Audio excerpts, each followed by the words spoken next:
Teman-teman, sekarang kita memasuki proses rekrutmen, seleksi hingga orientasi dalam manajemen SDM. Dan lebih spesifik kita membahas pemanfaatan teknologi informasi untuk manajemen SDM, yaitu rekrutmen dan seterusnya hingga diterima sehingga masuk ke proses orientasi. Jadi rekrutmen itu dimulai nanti dengan membuat lowongan kerja dengan job desk dan job spec yang telah kita susun sebelumnya. Kemudian dilanjutkan proses seleksi, yaitu tes dan wawancara, dan terakhir di orientasi atau di pelatihan pertama sebelum bekerja. Tujuan kuliah ini Anda diharapkan mampu menjelaskan proses rekrutmen seorang pegawai dan penggunaan TI-nya. Mampu menjelaskan proses seleksinya, yaitu wawancara dan tes, dan terakhir mampu menjelaskan proses orientasi. Nah, ini semua nanti menggunakan sistem informasi Orange HRM. Namun dalam prakteknya tidak harus menggunakan Orange, boleh juga digabung dengan tool software lain atau menggunakan sistem informasi SDM yang lain, aplikasinya maksudnya. Nah, proses rekrutmen itu dilakukan sesuai dengan kebutuhan SDM, hasil dari analisis jabatan sebelumnya. Nah, kemudian dalam proses pembukaan lowongan itu bisa melalui berbagai cara Misalnya dengan walk-ins maksudnya mengundang pelamar datang lalu mengisi formulir, atau datang itu melalui online nanti kita walk-in, kita sediakan formulir online untuk melamar. Kalau sebelum era online itu menggunakan open house, mengundang datang ke kantor atau hanya berdasarkan rekomendasi.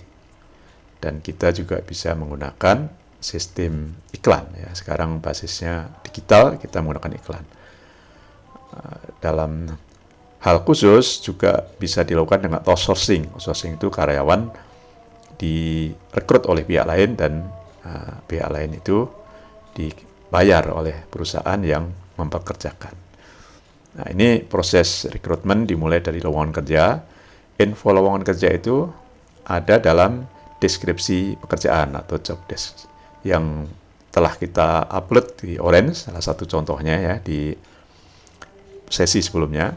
Kemudian dilengkapi dengan spesifikasi pekerjaan, yaitu syarat apa saja yang harus dipenuhi seseorang yang akan menempati pekerjaan atau jabatan itu.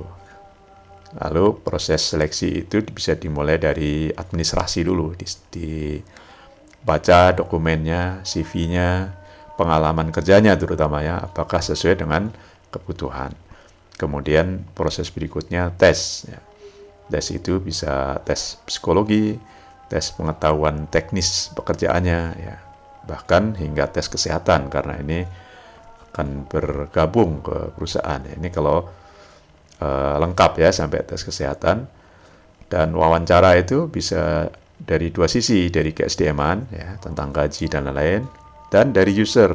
User itu orang yang akan menjadi atasan atau teman kerjanya Jadi pengguna dari SDM baru itu dinamakan user, istilah SDM Dan seleksi administrasi itu, ini contohnya misalnya dari sisi dokumen utama, dokumen dasar seperti KTP, alamat Kemudian pendidikan kadang disebutkan paling tidak minimalnya. Pengalaman kerja ini yang penting sehingga pengalaman itu meskipun diperoleh saat kuliah sebaiknya dimasukkan ini bagi pelamar supaya mudah dipahami oleh yang merekrut ini. Seleksi administrasi itu nanti di ranking biasanya, diberi poin, diberi nilai-nilai misalnya. Setelah dipilih yang terbaik misalnya dilanjutkan dengan wawancara. Nah, jadi keputusan dari hasil administrasi adalah diundang untuk wawancara. Nah, ini namanya proses bisnis Jadi proses bisnis dalam rekrutmen. Atau ditunda, disuruh melengkapi datanya misalnya Nah, setelah dipanggil, Nanti si pewawancara itu bagian SDM atau user pengguna itu yang akan jadi atasannya itu mengajukan beberapa pertanyaan, baik tertulis atau lisan ya. Kalau sekarang melalui Zoom. Nah, misalnya lisannya itu melalui video conference atau Google Meet atau yang lain. Nah, tes soft skill juga biasanya dibutuhkan untuk mengetahui misalnya semangat kerjanya ya, kedisiplinan dan lain-lain. Nah, di wawancara itu yang dipegang pertama adalah riwayat hidup atau kurikulum vitae CV.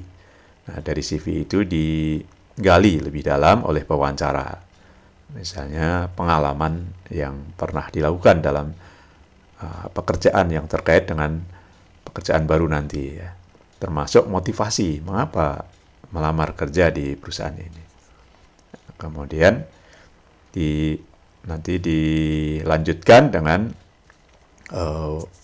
wawancara yang bersifatnya soft skill tadi ya, soft skill. Jadi selain tes psikologi itu bisa tertulis online, bisa juga digali melalui wawancara untuk memastikan bahwa dia yang menjawab misalnya ya, dan memastikan apa yang dia jawab itu benar ya, tidak salah pilih. Nah, langkah-langkah saat wawancara ini bagi bagian SDM maupun pengguna ya, atau calon atasan, itu wawancara dimulai dengan mengenalkan diri, kemudian pembukaan ya terutama, dan supaya tidak tegang ya, jadi dibuat suasana santai. Dan wawancara dua arah, tidak hanya ditanya terus ya, tapi juga diberi kesempatan untuk bertanya. Dan sebelum ditutup harus ditanya apakah masih ada yang ditanyakan. Jangan sampai ada yang menggantung gitu atau masih ragu. Setelah wawancara dibuatlah keputusan. Nah, proses hasil dari wawancara ini berupa keputusan diterima atau dilanjut atau tidak itu dimasukkan ke dalam sistem informasi nanti ya, kalau kita menggunakan sistem informasi Orange misalnya.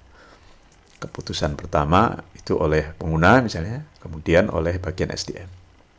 Nah, setelah betul-betul diterima, baru nanti diberitahu, ditawarkan apakah Anda menerima dengan gaji sekian, dengan jam kerja demikian, dan tanggung jawabnya 1, 2, 3, dan seterusnya.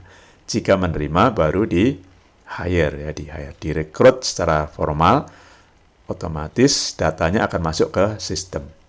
Nah, setelah menjadi karyawan baru diberi orientasi. Nah, tugas Anda ini di topik kelima adalah membuat lowongan kerja. Ya.